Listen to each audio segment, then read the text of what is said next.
My father called me for the first time in 11 years on a rainy Thursday afternoon. The family business was 6 days away from bankruptcy. And suddenly, the daughter he once called a bad investment was the only person who could save it. But what my father didn't know was that I still had the folder, every bank statement, every transfer receipt, every document showing exactly where my college fund went. And before that phone call was over, I would finally learn why he chose my brother over me. Before we get into this story, tell me where you're watching from today. I always enjoy reading your comments. And if you enjoy emotional family stories filled with family betrayal, difficult choices, and unexpected justice, don't forget to subscribe.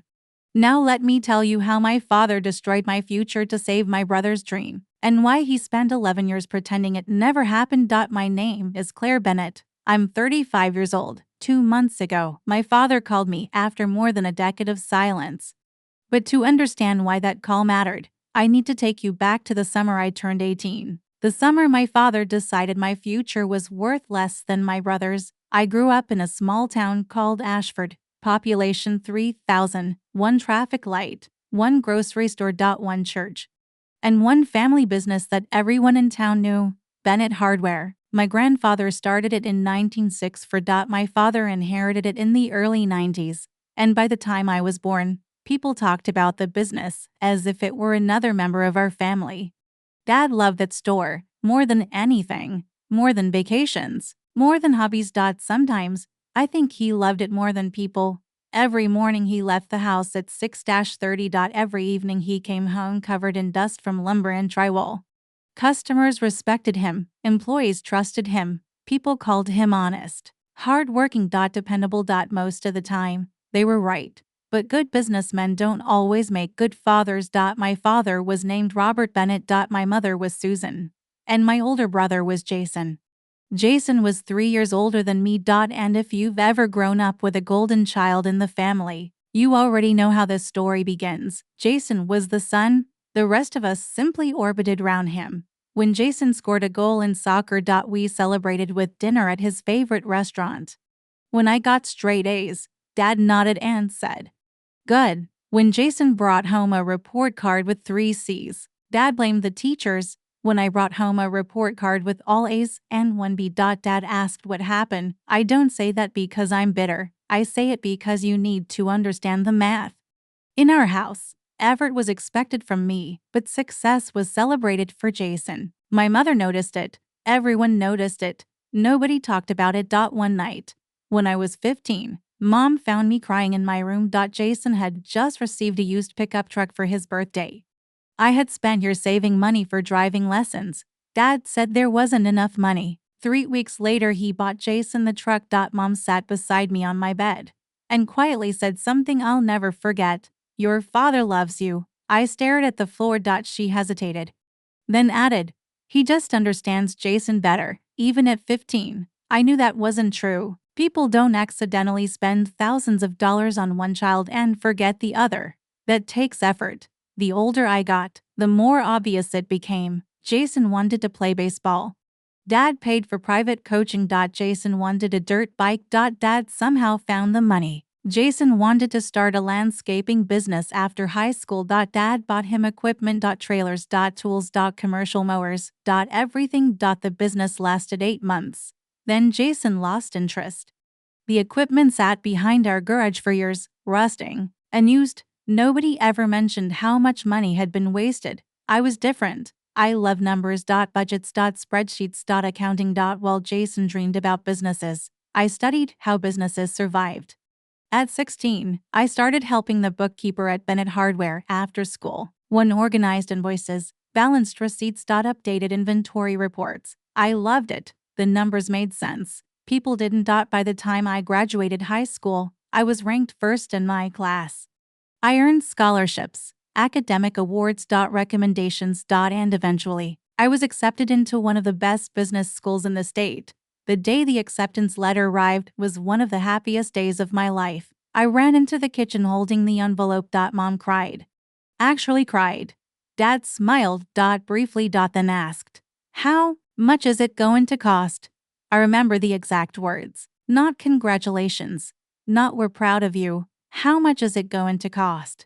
At the time, I ignored it. I was too excited. The scholarship covered most expenses, but not all. The remaining amount would come from a college fund my grandparents started when I was born. For 18 years, money had been deposited into that account. Birthday gifts. Christmas contributions. Grandma's savings. Everything. By graduation day, the account held just over $80,000. Not enough to make me rich, enough to change my life, enough to graduate debt-free. Enough to build a future. At least that's what I thought.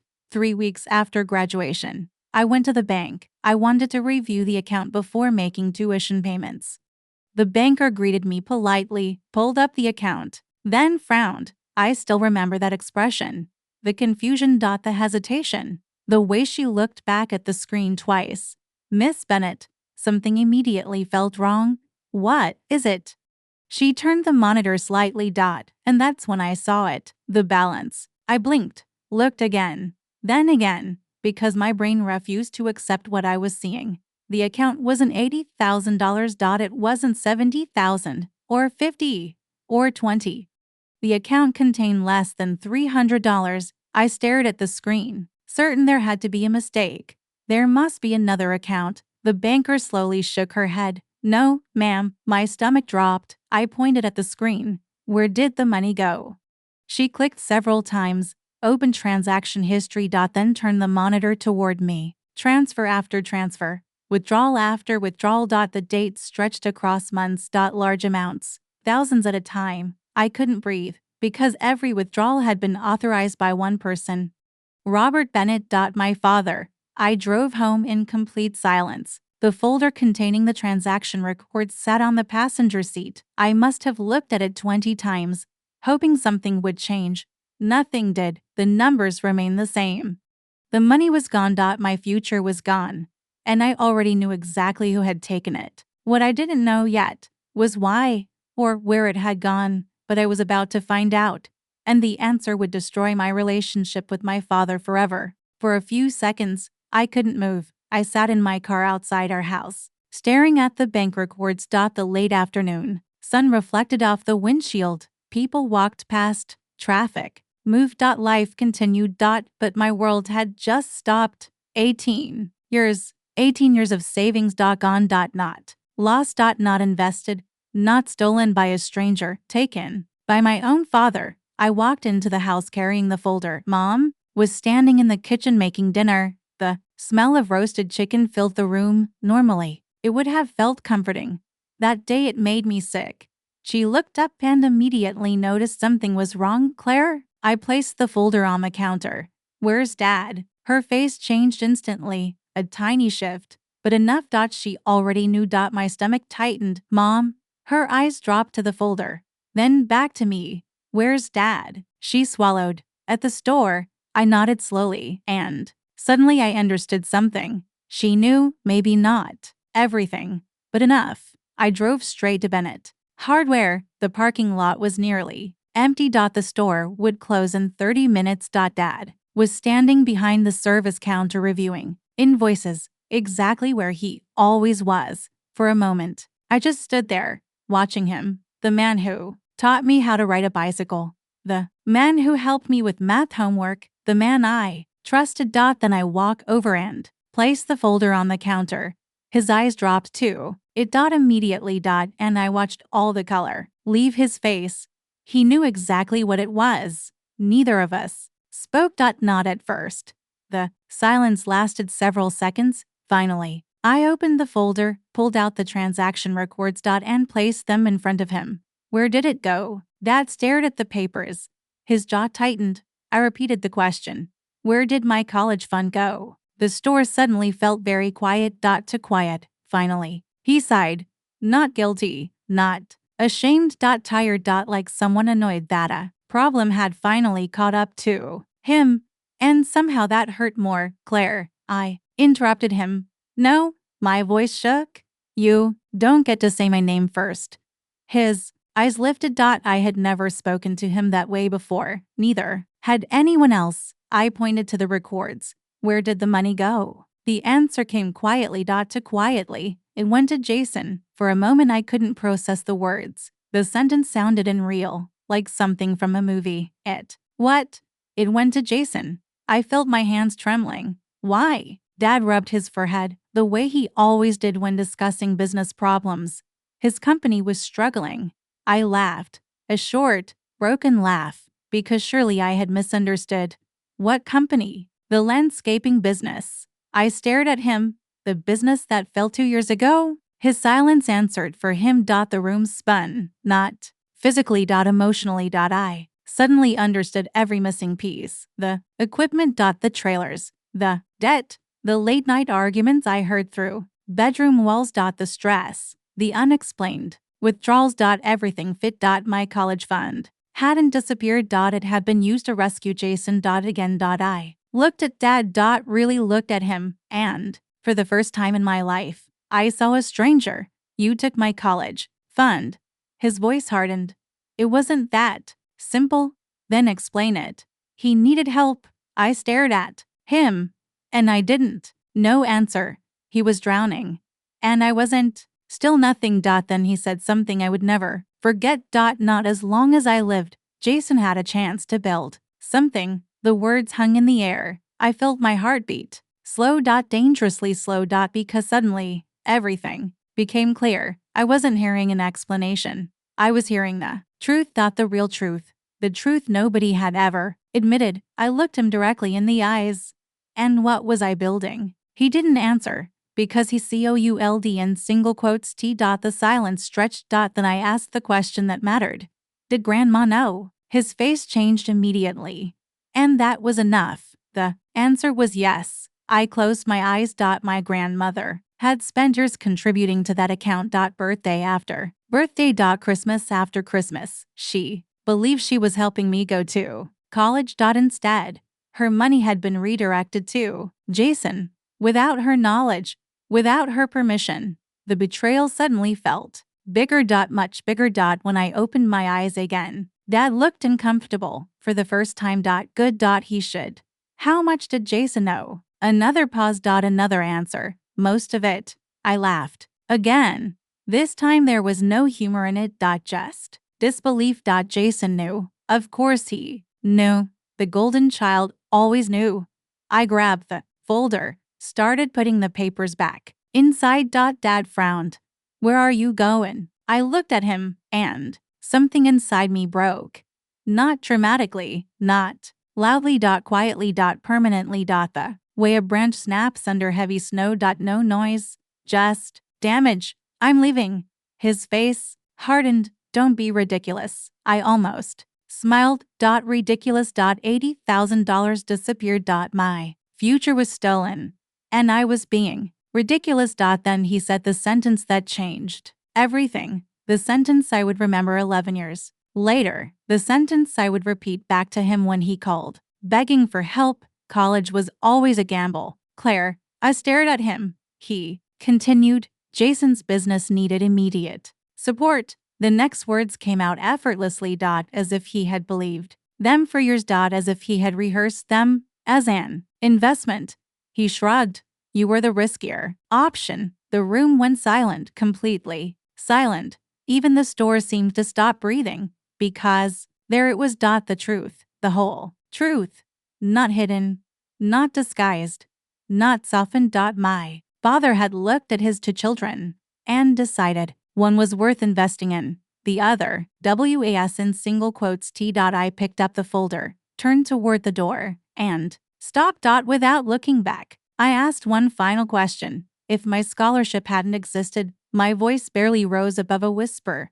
Would you have taken everything? The silence behind me lasted several seconds. Then came his answer. Quiet. Almost ashamed. Probably. That was the moment. The exact moment. Robert Bennett stopped being my hero.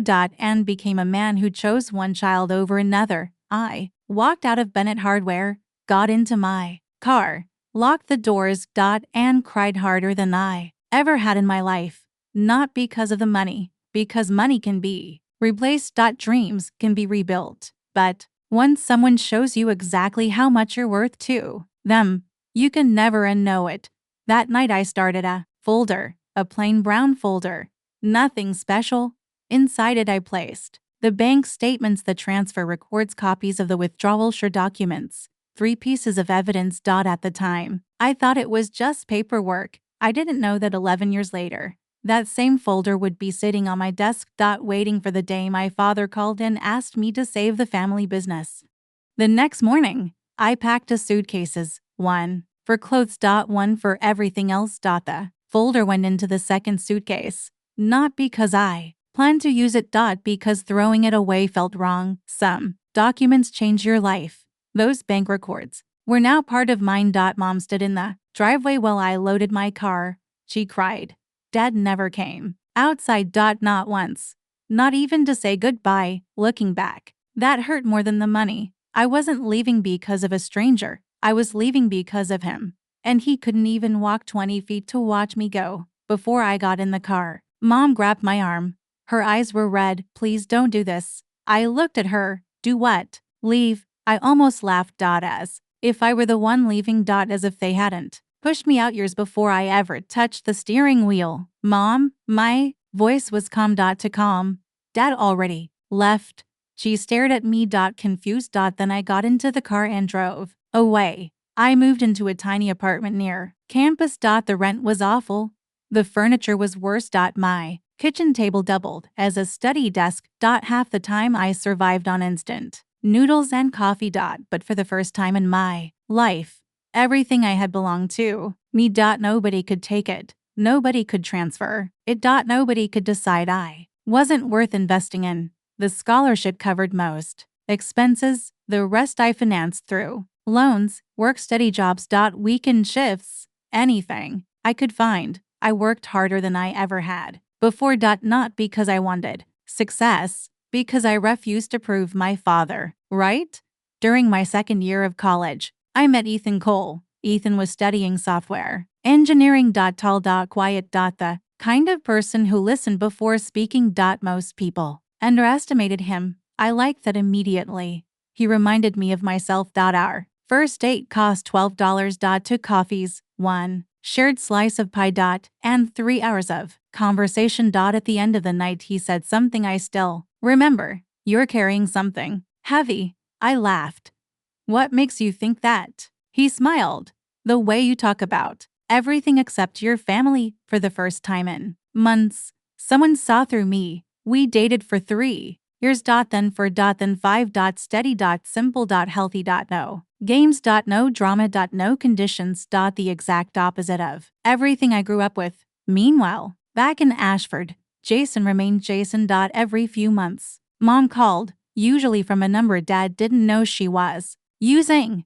She never talked about the college fund. Neither did I. Instead, she updated me on Jason. Jason started a construction company. Jason bought a truck. Jason hired employees. Jason expanded. Jason borrowed money. Jason borrowed more money. Every update sounded the same. Different business. Same ending. One evening, Mom accidentally revealed more than she intended. Your father took out another loan. I stopped. Why? Silence. Then, to help Jason. Of course, the answer was always Jason. Years passed. I graduated. Near the top of my class. Got a finance job. Then another. Then a better one. The promotions came slowly. Then faster. I learned. Saved. Invested. Built. Everything my father thought was too risky. One afternoon, nearly 7 years after I left Ashford, I received a call from Mom. Her voice sounded tired. Older. Smaller. The way people sound after carrying disappointment for too long. Your father sold part of the store. That got my attention. Bennett Harbor wasn't just a business. It was practically a religion in our family. What happened? She sighed. Debt. One word. That was all she said. She didn't need to say more. I already knew whose debt. A few months later, another update. Then another. Then another. Every conversation sounded worse. The store was shrinking. Employees were leaving. Suppliers wanted payment. Loans were piling up. Jason kept promising things would improve. They never did. The strange thing was, I didn't feel satisfaction. I thought I would. I thought watching Jason fail would feel like justice. It didn't. It felt Sad because everyone had sacrificed for him. Grandma. Mom. Dad. Even me. And somehow it was never enough. Around that time, Ethan launched a software company with two friends. At first it was tiny, 3 people, one rented office. Old computers, cheap furniture. The usual startup story. I helped with finances. Forecasts. Budgets. Investor presentations. The things I understood. 5 years later, the company employed over 60 people. Then 100, then 200. Investors arrived. Growth accelerated. Opportunities multiplied. And for the first time in my life, I wasn't surviving anymore. I was thriving. One evening, Ethan sat beside me on our back porch. The sun was setting. The city lights were beginning to appear. He handed me a glass of lemonade. Then smiled. You know something? What? You never talk about proving your father wrong anymore. I thought about that. And realized he was right. Somewhere along the way, I had stopped building my life to prove something and started building it because I genuinely loved it. That felt better. Much better. Then came the phone call. 11 years after I left Ashford. 11 years after my college fund disappeared. 11 years after my father chose Jason. My phone rang on a rainy Thursday afternoon. The caller ID showed a name I hadn't seen in years. Robert Bennett. My father. For a moment, I simply stared at the screen. The phone continued ringing. Once. Twice. 3 times. I almost ignored it. Almost. But curiosity is a powerful thing. Eventually, I answered.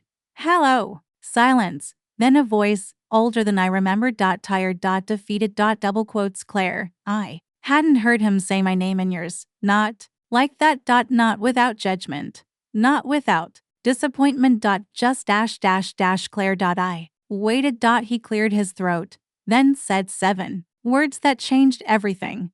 The business is in serious trouble. I closed my eyes. There it was. Not an apology. Not I miss you. Not how have you been.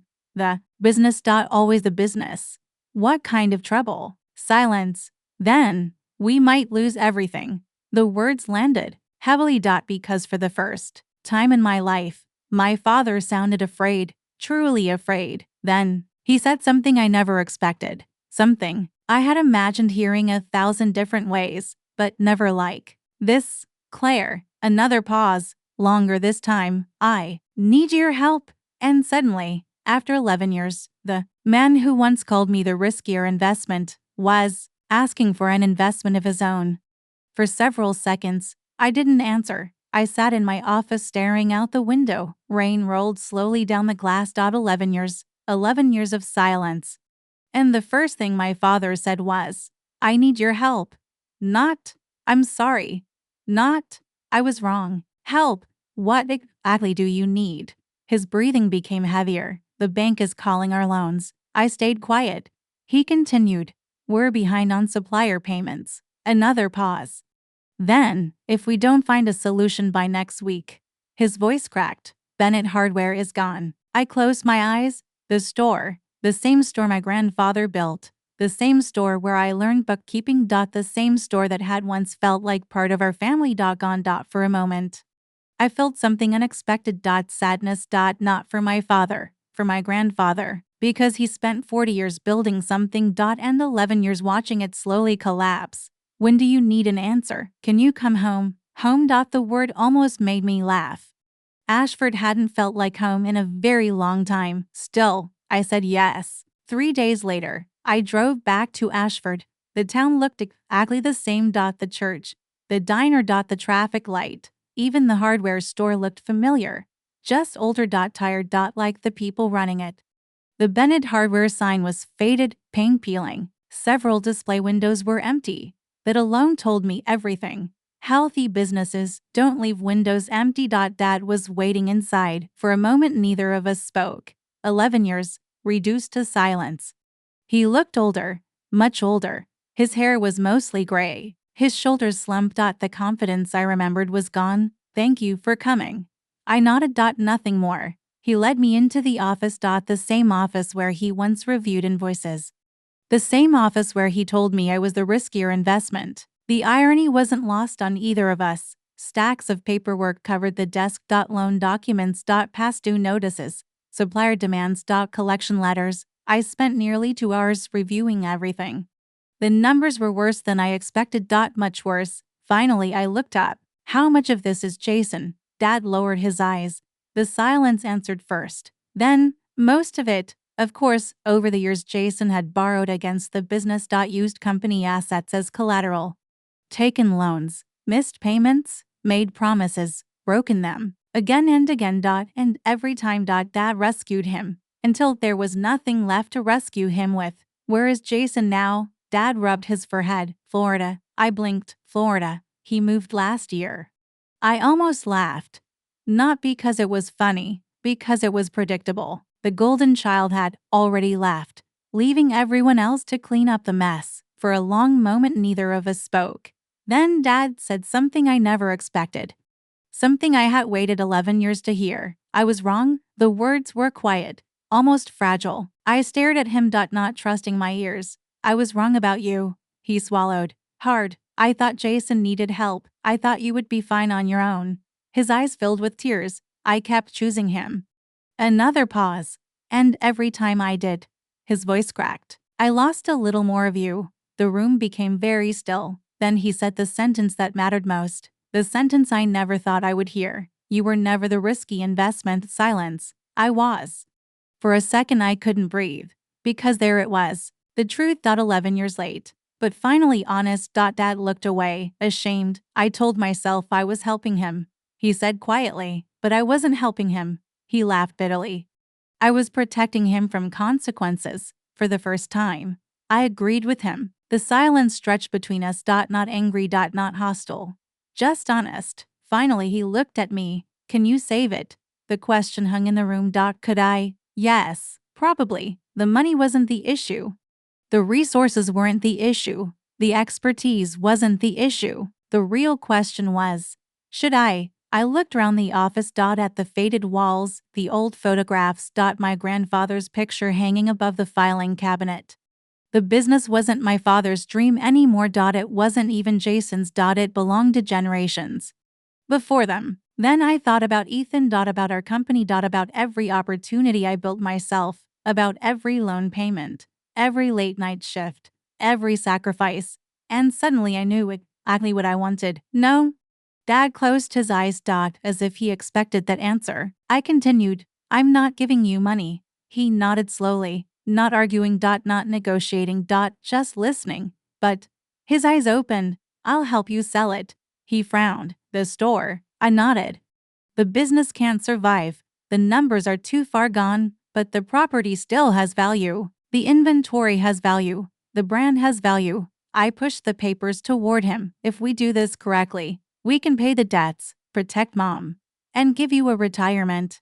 For a long time he said nothing. Then finally, he nodded. The fight was over. Not because he won, not because I won, because reality had finally won. The next 6 months were difficult, very difficult. We sold the business, paid the creditors, settled the loans, closed the doors. The day Bennett Hardware officially shut down, nearly half the town showed up. Former employees, customers, friends, neighbors, people shared stories, memories, photos, and for the first time, nobody talked about Jason. They talked about my grandfather. The man who started it all. That's how it should have been. A year later, Dad met Liam and Sophie for the first time. Not in a dramatic reunion, not in a movie scene. Just at a small park near our house. He brought sandwiches. They brought questions. Trust wasn't magically repaired. Some things never fully heal. But trust can grow. Slowly. One honest choice at a time. Mom took longer. Much longer. Pride is a difficult thing to overcome. But eventually she called. Then visited. Then apologized. Not perfectly. Not dramatically, but sincerely. And for me, that was enough. A few weeks later I was cleaning my office when I found the old brown folder. The one that started everything. The bank records. The transfers. The evidence. The proof. I sat there for a long time holding it. Then I opened a shredder. And fed every page through, one at a time. Not because I forgot.